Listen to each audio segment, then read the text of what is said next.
नमस्कार दोस्तों, आपसे एक अपडेट पे स्वागत है। कैसे हो आप लोग? दिल्ली पुलिस का फॉर्म आपने भरना शुरू कर दिया होगा।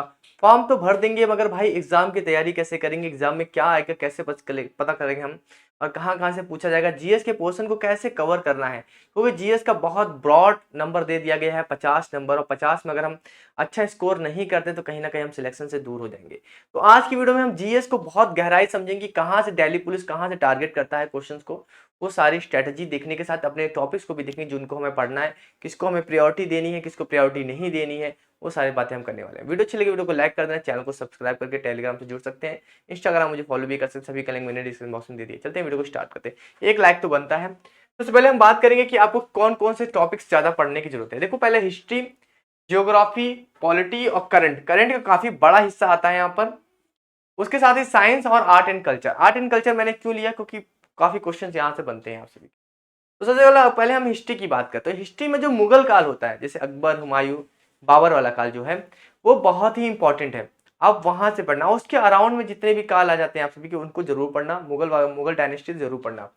उसके बाद अशोक वाला पार्ट आ जाता है। अशोक वाला पार्ट इसलिए इंपॉर्टेंट हो जाता है क्योंकि वहां पर जो हमारी आर्ट एंड कल्चर था उसका वहां ज्यादा बहुत ज्यादा विकास हुआ था। तो मुगल से क्वेश्चन आपके काफी सारे बन जाते हैं, 2-3 क्वेश्चन वहां से बन जाते हैं। दो, हाँ ज्यादा नहीं बने, दो तीन, एक दो बन जाएंगे आप सभी के, ठीक है। वहां से क्वेश्चन बनेंगे और अशोक से भी काफी क्वेश्चन बन जाते हैं। और अशोक पे आप थोड़ा देख लेना क्योंकि उसने आर्ट एंड कल्चर में काफी चीजें की थी, तो वहां से क्वेश्चन आपको पढ़ने की जरूरत पड़ेगी। यानी कि मुगल काल और आप सभी का अशोक वाला ये पार्ट आपको देखना है। उसके साथ ही आपको वैदिक काल देखना है, जैसे ऋग्वेद वगैरह, यहाँ से वेद वगैरह से आपको भी देखना है। वैदिक काल में भी वहाँ क्या क्या चीजें हुई, वहाँ जो वंश थे जो थोड़े आप सभी के, जैसे कि चालुक्य थे, बहुत सारे जो वंश थे उसमें, उस समय वंशों को भी आपको ध्यान देना पड़ेगा। मतलब हिस्ट्री आप सभी को थोड़ी सी पढ़नी पड़ेगी एंशियंट, ठीक है। मॉडर्न हिस्ट्री से यहाँ पर ऐसा कोई क्वेश्चन आया नहीं था। गांधी वगैरह से क्वेश्चन नहीं आए थे, ठीक है। रिवॉल्यूशन से क्वेश्चन उतने नहीं पूछे गए थे जितना कि एंशियंट हिस्ट्री में हम ज्यादा गए थे। एंशियंट और मेडिवल हम ज्यादातर एंशियंट में भी बहुत ज्यादा एंशियंट नहीं चले गए थे। हड़प्पा सभ्यता वगैरह से क्वेश्चन उतने ज्यादा नहीं बनते, मगर आपको पढ़ना जरूरी है। तो आपको ओवरऑल सारी चीजें पढ़नी पड़ेगी।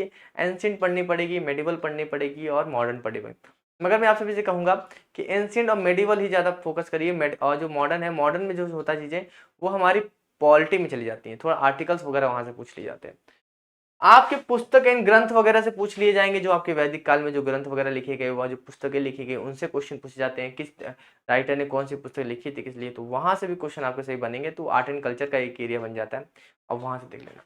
उसके बाद गौतम बुद्ध से रिलेटेड काफी सारे क्वेश्चन बनते हैं, जैसे कि जो उनके धर्म थे, धर्म का प्रचार कैसे किया, क्या क्या मान्यताएं थी उनकी, गौतम बुद्ध, ये सब सारे यहाँ से क्वेश्चन आपके काफी सारे बनते हैं हिस्ट्री में। तो हिस्ट्री में आपको ये पोर्शन ओवरऑल कवर करना ही पड़ेगा क्योंकि यहाँ से काफी ज्यादा क्वेश्चन बने थे। अब उसके बाद हम बात करते हैं जियोग्राफी। जियोग्राफी काफी ब्रॉड है और कवर करना इतने कम समय में पॉसिबल नहीं है, मगर आप चाहोगे तो कुछ भी कर सकते हो। इंसान हो आप, कुछ भी कर सकते हो। रिवर से क्वेश्चन काफी सारे बने कि किस शहर में कौन सी रिवर बहती है, और वो भी नेशनल लेवल पे पूछी गई, इंटरनेशनल लेवल पे नहीं पूछी गई है।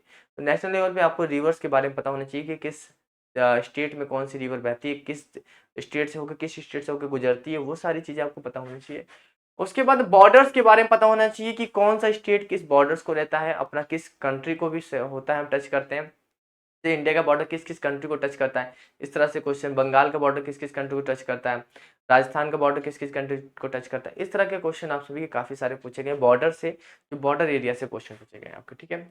उसके साथ माउंटेन से भी क्वेश्चन पूछे गए कि ये पर्वतमाला कहाँ पर है, ये पर्वत कहाँ पर स्थित है, यहाँ से भी क्वेश्चन पूछे। इंटरनेशनल पे नहीं जाते हम, सीधा नेशनल पे ही रहते हैं हम। गुफाएं वगैरह भी पूछी गई हैं कि गुफाएं वगैरह कहाँ से थी, जैसे अलोरा गुफाएं, कई सारी गुफाएं थी, वहां से भी गुफाओं से भी क्वेश्चन पूछे गए। तो गुफाओं को भी देखना, ये भी आर्ट एंड कल्चर का जाता है। उसके बाद मिट्टी, सॉइल, सॉइल से भी क्वेश्चन पूछे गए कि सॉइल किस तरह की होती है, लेटराइट होती है, ब्लैक सॉइल होती है। तो हर तरह की जो सॉइल होती है उसके बारे में भी आप सभी को पता होना चाहिए। तो ये जियोग्राफी का पोर्शन था, काफी मैं कहूँगा ब्रॉड है, और फिर भी अगर आप कवर करना चाहते हो तो कवर कर सकते हो। उसके आर्ट पॉलिटी की बात करें तो पॉलिटी में जो मेन फोकस था, मेन फोकस जो पॉलिटी में रहता है अधिकतर, वो आर्टिकल को रहकर रहता है। आर्टिकल जैसे कि आप सभी के आर्टिकल 62, ठीक है, राष्ट्रपति से रिलेटेड हो गया। और उसके साथ ही साथ जो अमेंडमेंट्स हुए हैं, जो संशोधन हुए हैं, जैसे 42 तो बहुत फेमस है। तो संशोधन जो हुए हैं वहां से क्वेश्चन, आर्टिकल से करीब 4-5 क्वेश्चन तो बन जाते हैं आप सभी के, 4 क्वेश्चन तो बन ही जाते हैं आर्टिकल से। तो आर्टिकल को आप प्रियोरिटी देना, वहां से अगर आप अच्छा करते हो तो आर्टिकल को आप देना भाई, ठीक है। उसके बाद ये दो पोर्शन जो है पॉलिटी में बहुत इंपॉर्टेंट बनता है, आर्टिकल एंड संशोधन। इसको देखो, बाकी रैंडम तो कहीं से भी बन सकता है, इतना ये हम बोलेंगे, इसको आप मिस मत करना, ये चीज है। करंट की बात कर लेते हैं। करंट में अवार्ड, जितने भी अवार्ड मिले हो, चाहे वो कोई भी हो, चाहे स्पोर्ट्स से रिलेटेड अवार्ड मिले हो, चाहे किसी को फिल्म से रिलेटेड मिला हो या किसी और तरीके से मिला हो, कोई भी अवार्ड मिला हो, वो सारे अवार्ड्स को आपको करंट में जरूर देखने पड़ेंगे। इसकी मैं सीरीज भी चलाऊंगा आप सभी के लिए अवार्ड्स की। उसके साथ ही साथ बजट, अगर समझ लीजिए कि मान लीजिए बजट अलॉट होता है, जिस साल 2020 का है, 2020 के हिसाब से बता रहा हूँ, अगर उस समय जिस समय एग्जाम था उस समय बजट आया था, अब बजट की होने की वजह से बजट से काफी सारे क्वेश्चन आ गए थे, काफी, मतलब बजट से कह सकता हूँ कि 4 से 5 क्वेश्चन बजट से ही उठा लिए थे। तो बजट को भी अगर आप देख लेना, अगर आपके एग्जाम के टाइम पे बजट अगर वगैरह आता है तो उस टाइम पे बजट देख लेना, ठीक है। उसके बाद स्पोर्ट्स से कि कौन सी टीम किसको जीती, चेस से रिलेटेड, यूएस ओपन से रिलेटेड, ठीक है भाई, क्रिकेट से रिलेटेड, ठीक है, टेनिस से रिलेटेड, फुटबॉल से, हॉकी से, ये जो भी इंटरनेशनल या ओलंपिक जो भी स्पोर्ट्स होते हैं उन सारे, जैसे नीरज चोपड़ा ने अभी भाला फेंक में काफी गोल्ड मेडल जीते, तो ओलंपिक वगैरह से जो गेम्स आते हैं, स्पोर्ट्स आते हैं, वो सारे स्पोर्ट्स को देखना। ऐसा नहीं है कि किसी टेनिस को वगैरह छोड़ दिया, यूएस ओपन से भी क्वेश्चन पूछे गए आप सभी के। उसके बाद बुक्स की, बहुत सारी जो बुक्स लिखी जाती है, जो जिनको अवार्ड मिलता है वो फेमस बुक्स हो जाती हैं, उन बुक्स को भी देखना। बुक्स से भी से अराउंड से 2 से 3 क्वेश्चन अराउंड पूछे गए हैं आप सभी के, तो आप बुक्स को भी देखना जरूर, ठीक है, बुक्स से भी क्वेश्चन आपके बनते हैं। उसके बाद अपॉइंटमेंट, अपॉइंटमेंट यानी कि किसी को किसी के पद पे बनाया गया हो, कहीं का राज्यपाल बनाया गया हो, कहीं पर किसी को सेक्रेटरीट बनाया गया हो, ठीक है, वहां से भी क्वेश्चन आपके से पूछे गए। अपॉइंटमेंट से भी क्वेश्चन है कि किस इसका राज्यपाल कौन बन गए, ठीक है, यहाँ के सेक्रेटरीट कौन बन गए, ठीक है, इस तरह से क्वेश्चन भी आप सभी के पूछे गए हैं, तो अपॉइंटमेंट से रिलेटेड देख लेना। उसके बाद आप सभी का आ जाता है बिजनेस। बिजनेस आप सभी का आ जाता है। बिजनेस में देखो, बिजनेस में ये है कि कौन सी कंपनी कैसे वर्क कर रही है, या फिर मतलब कि भारत ने किसी के साथ कैसा समझौता किया, ठीक है, कितना उत्पाद हुआ, यहाँ ये सब चीजें से क्वेश्चन पूछ लेते हैं, ठीक है भाई। उसके बाद बैंक, बैंक से भी क्वेश्चन पूछ लेते हैं कि क्या रेट वगैरह कुछ इधर उधर हुआ हो, ठीक है, रेपो रेट वगैरह, रिवर्स रेपो रेट वगैरह, या कुछ आईएमएफ पे कुछ हुआ हो, तो बैंक से भी क्वेश्चन पूछते हैं। उसके बाद सेंसस, सेंसस मतलब कि जनगणना, जनगणना से तो बहुत क्वेश्चन आया 2011 वाली जनगणना से, वहां पर 1 से 2 क्वेश्चन पूछे गए थे जनगणना से, तो जनगणना वाले क्वेश्चन को भी देख लेना भाई, ठीक है भाई। अब उसके बाद हम आ जाते हैं साइंस पे। साइंस का पोर्शन भी आप हल्के में मत लेना, साइंस से भी काफी क्वेश्चन बनते हैं। बायोलॉजी में जैसे वायरस हो गया, फंगस हो गया, ठीक है भाई, वहां से भी क्वेश्चन बने, तो वायरस फंगस वगैरह को काफी अच्छे से पढ़ लेना, वहां से भी क्वेश्चन काफी ज्यादा बने हैं बायोलॉजी में।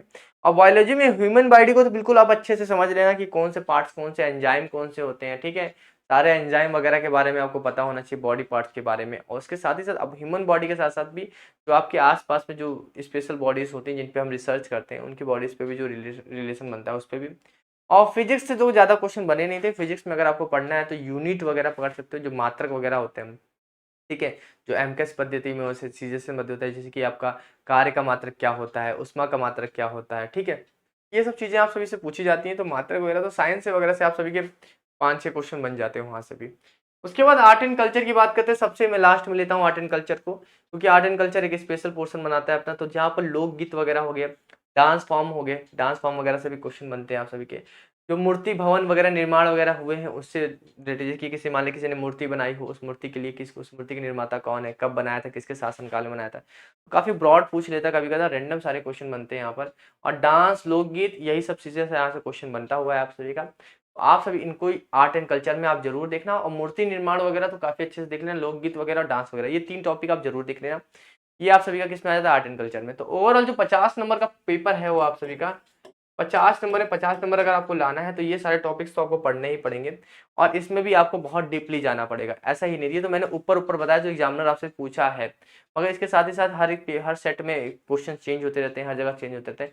तो ये जो इंपॉर्टेंट टॉपिक जो हर एक सेट में आप लगभग लगभग आते ही रहते हैं, तो आप इसको जरूर पढ़ना। और करंट अफेयर तो आपको काफी ज्यादा पढ़ने की जरूरत है, करंट अफेयर से काफी सारे क्वेश्चन यहाँ पर बने हुए हैं, काफी क्वेश्चन बनेगा, देखो 4, 4, 8, 4, 12, भाई करंट अफेयर से काफी 50 क्वेश्चन में तो मैं कहूंगा कि 20 क्वेश्चन, 20 क्वेश्चन आपके करंट अफेयर से ही बनते हैं। तो आप करंट अफेयर को काफी अच्छा करने को, ये जो टॉपिक मैंने आप सभी को बोले हैं, ये सारे जो टॉपिक है बहुत इंपॉर्टेंट है, आप इनको देखना जरूर और इनसे तैयारी करना, ठीक है, क्योंकि करंट अफेयर अगर आपने नहीं किया तो फिर नंबर आप उतने ज्यादा गेन नहीं कर पाओगे। स्टैटिक तो है, ऐसी बात नहीं है, स्टैटिक है, मगर करंट अफेयर कहीं ना कहीं काफी नंबर आप सभी को देता है, 15 से 20 नंबर कहीं ना कहीं एग्जाम में आ जाता है आप सभी का, तो आप इसको जरूर देखना, ठीक है। बाकी जीएस की क्लासेस भी आप सभी को प्रोवाइड करेंगे। स्ट्रैटेजी कैसी लगी आप सभी को, जीएस में आपको 50-50 स्कोर करना है तो ये टॉपिक्स आपको जरूर पढ़ना है, ठीक है। तो अभी के लिए तो अलविदा, मिलता है नेक्स्ट वीडियो में। Thank you so much.